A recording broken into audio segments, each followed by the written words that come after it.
দেখুন Russell viper সাপ rescue করতে গিয়ে কিভাবে সাপের ছোবল খেলো, অতঃপর তার মৃত্যু হলো।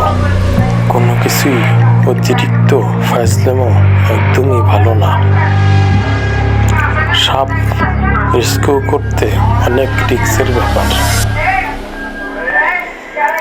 অনেক সাবধানতার সহিত রেস্কিউ করতে হয়।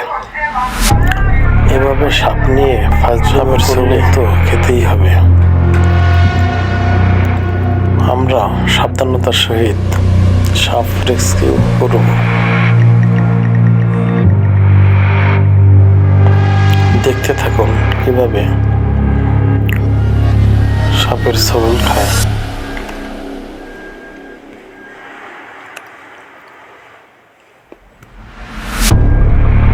এভাবেই বয়ামে ঢোকাতে গিয়ে হাতে সাপটি কামড় দিয়ে বসবে।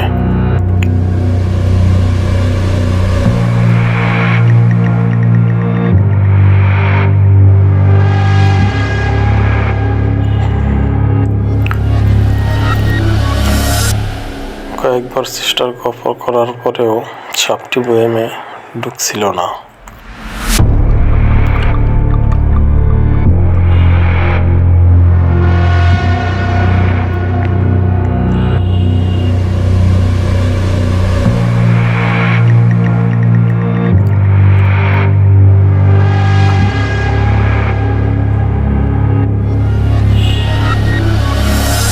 শেষ পর্যন্ত